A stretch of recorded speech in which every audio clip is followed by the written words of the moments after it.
Episode की शुरुआत में हम देखते हैं कि ज़ैंग ली दरवाज़ा खोलती है और वो कहती है ट्रबल के लिए सॉरी, लेकिन अब मैं पहले से ज़्यादा अच्छा महसूस कर रही हूँ। ली उससे कुछ नहीं कहता, लेकिन वो कहने वाला होता है कि वो काफ़ी अजीब सा चेहरा बना के कहती है ली ही, और इधर ली काफ़ी डरा हुआ होता है। ली तुरंत ही अपनी स्वॉर्ड निकालता है और उस पर हमला कर डालता है, लेकिन वो उस हमले को डॉज कर लेती है।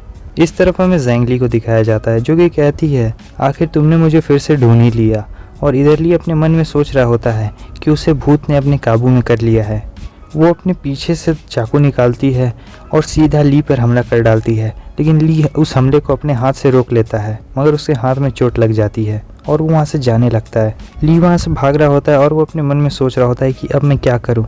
उसके पास तो एक चाकू है, अगर मैं उसके और सामने गया तो वो मुझे मार डालेगी। मुझे यहाँ से किसी भी हाल में भागना होगा। वो अचानक से रुक जाता है और कहता नहीं, मैं अभी नहीं भाग सकता हूँ, ज़ैंग ली को मेरी ज़रूरत है। वो वापस से पीछे मुड़ता है और अपनी तलवार से ज़ैंग ली पे हमला करने के लिए जाता है और अपने मन में सोच रहा होता है चलो देखते हैं आखिर हम दोनों में से सबसे ज़्यादा ताकतवर कौन है। और वो उससे कहता है चलो देखते हैं कौन हम में से मरने वाला है हमेशा के लिए। ली इतनी तेज़ी से जाता है और ज़ैंग ली को एक शॉट मार देता है। ज़ैंग ली के अंदर जो भूत होता है वो उससे कह रहा होता है कि तुम रुकना, जिस दिन तुम्हारा दिन आएगा। हम देखते हैं कि ज़ैंग ली अचानक से हवा में उड़ने लगती है और वो आत्मा उसके शरीर को छोड़ रही होती है। जब वो आत्मा उसके शरीर को छोड़ देती है, ज़ैंग ली नीचे गिर जाती है। ली तुरंत ही उसके पास आता है और उसे उठाने की कोशिश कर रहा होता है। ली उससे कहता है क्या तुम ठीक हो या फिर तुम दर्द में हो। ज़ैंग ली उससे कहती है कि मुझे लगता है कि भूत ने मुझ पे काबू कर लिया था। ली उससे पूछता है कि आखिर ये सब कैसे हुआ।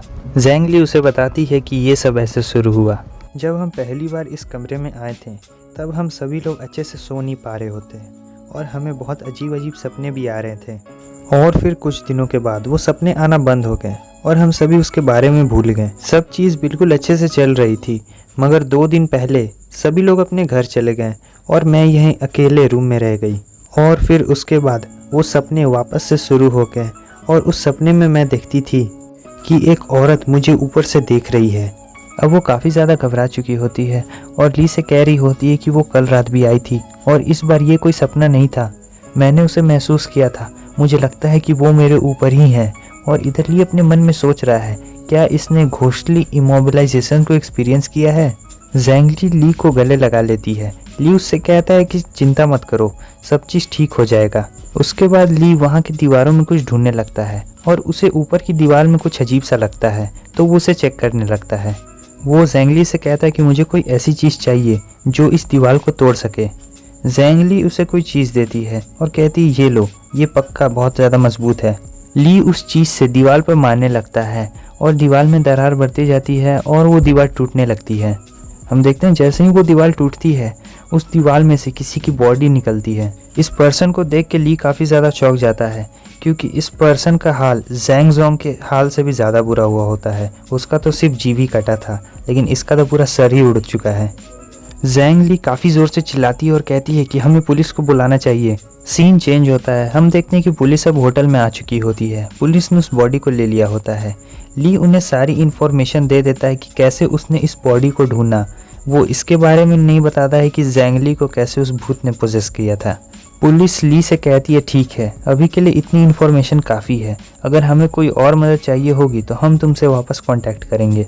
सीन चेंज होता है, हमें बताया जाता है कि ज़ैंग ली काफ़ी ज़्यादा डर चुकी थी और वो उस रूम में वापस से नहीं जाना चाहती थी, इसीलिए ली ने उसे होटल में एक कमरा दिला दिया है। इधर हमें ली को दिखाया जाता है जो कि जंगलों में वापस आ चुका होता है और वो अपने मन में सोच रहा होता है कि ज़ैंग ली अभी बिल्कुल ठीक होगी, शायद मुझे उस स्कैमर से वापस से बात कर लेनी चाहिए ज़ैंग ली के बारे में। ली मास्टर को फ़ोन लगाता है और उन्हें वो सारी बात बताता है कि कैसे कैसे ज़ैंग ली के साथ क्या क्या हुआ। और फिर मास्टर ज़ोर ज़ोर से हंसने लगते हैं और कहते हैं बहुत अच्छे, मैंने तुमसे ये एक्सपेक्ट नहीं किया था, मुझे लगा था कि तुम ऐसे सिचुएशन में बहुत ज़्यादा ही डर जाओगे, लेकिन तुमने बहुत अच्छा काम किया। ली उनसे कहता है आखिर तुम क्या बात कर रहे हो। मास्टर उससे कहते हैं क्या तुम नहीं जानते हो। उसके बाद मास्टर उसे एक चीज़ के बारे में बताते हैं, कोई एक स्केल है जो कि 1 to 10 के बीच में होता है। इस स्केल में ये होता है कि अगर ह्यूमन किसी घोस्ट से 3 स्केल पे डरता है तो वो घोस्ट उस ह्यूमन से 7 स्केल पे डरता है। ह्यूमंस घोस्ट से इसलिए डरते हैं क्योंकि वो अपनी जान को बचाना चाहते हैं, वो अपनी जान नहीं गंवाना चाहते हैं। मगर घोस्ट ह्यूमन के यांग एनर्जी से डरते हैं। अगर कोई घोस्ट से बहुत ज़्यादा डरता है तो उसका फियर यांग एनर्जी को बहुत ज़्यादा कम कर देता है और इससे घोस्ट को मौका मिलता है कि वो उस पर हमला कर सके। लेकिन अगर तुम बहुत ज़्यादा गुस्सा रहोगे, फियरलेस रहोगे, तो तुम्हारी यांग एनर्जी बहुत ज़्यादा पावरफुल हो जाएगी, जिससे घोस्ट तुम्हें डराने से पहले 10 बार सोचेगा। ली कहता है तो इसका मतलब ये है कि मैं इस मेथड को सभी घोस्ट के ऊपर इस्तेमाल कर सकता हूँ जिनसे मैं फ्यूचर में मिलूंगा। मास्टर कहता है नहीं, बिल्कुल नहीं। अगर वो बहुत ज़्यादा खतरनाक होंगे तब तुम पक्का मारे जाओगे। और फिर इधर ली अपने मन में सोच रहा होता है तब ये सब बिल्कुल बेकार की बातें हैं। और फिर ली उनसे कहता है ठीक है, हम इन सभी बातों को साइड में रखते हैं क्योंकि अभी मुझे क्लास अटेंड करने के लिए भी जाना है। उसके बाद वो अपना फ़ोन रखने लगता है, लेकिन तभी उसके फ़ोन में एक मैसेज आता है और उस मैसेज को पढ़ के उसके चेहरे का रंग ही उतर जाता है क्योंकि वो मैसेज होता है ज़ैंग ली का और उसमें उसने लिखा होता है कि वापस आ गई है वो, प्लीज़ मुझे बचा लो।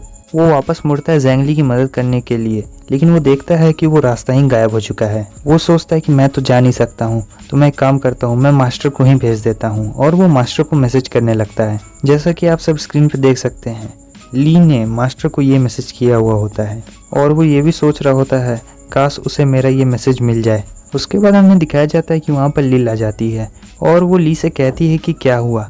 ली अपने मोबाइल में टाइप करके लिल को बताता है कि कैसे कैसे क्या क्या हुआ है। लिल उससे कहती है कि हम क्लास ख़त्म होने से पहले यहाँ से नहीं निकल सकते हैं। लिल उससे कहती है कि चलो जल्दी चलो, अगर हम लेट हो गए तो चीज़ें और भी बुरी हो जाएंगी। और इधर ली अपने दिल को तसल्ली दे रहा होता है काश वो मैसेज मास्टर को मिल गया हो। और अब इस तरफ क्लास शुरू हो चुकी होती है। वो लोग सभी क्लास कर रहे होते हैं और इधर धीरे धीरे टाइम बीतता जा रहा होता है। 3 बज चुके होते हैं। ली अपना मोबाइल चेक करता है और कहता है काश उसने मेरा मैसेज पढ़ लिया हो। उसे पता चलता है कि मास्टर ने उसका मैसेज पढ़ लिया होता है और वो होटल के बाहर ही हैं। लिल वहाँ पे आती है और वो कहती है क्या हुआ, तुम क्लास के दौरान अच्छे नहीं दिख रहे थे। और फिर ली उससे कहता है लिल्यू क्या तुम मेरे साथ आना चाहोगी। सीन चेंज होता है और हम देखते हैं कि वो लोग भी अब उस होटल के बाहर पहुंच चुके होते हैं। और बस हमारा ये एपिसोड भी यहीं पे ख़त्म होता है। अभी से कुछ दिनों के लिए बस एक एपिसोड ही आएंगे क्योंकि अभी कुछ प्रॉब्लम चल रही है। और मैं आप सभी को ये भी बता दूं कि असली कहानी अब यहाँ से स्टार्ट होने वाली है। ये बहुत ही ज़्यादा मिस्ट्री वाली कहानी होने वाली है। तो अगर आपके कोई दोस्त हैं जिन्हें ये देखना पसंद है ऐसे मिस्ट्री वाले कहानी, तो उन्हें ये वाला ज़रूर रिकमेंड करें, ये वाला कॉमिक। यहाँ तक वीडियो देखने के लिए आप सभी लोगों का बहुत बहुत शुक्रिया। मिलते हैं अब नेक्स्ट वीडियो में, तब तक के लिए बाय बाय।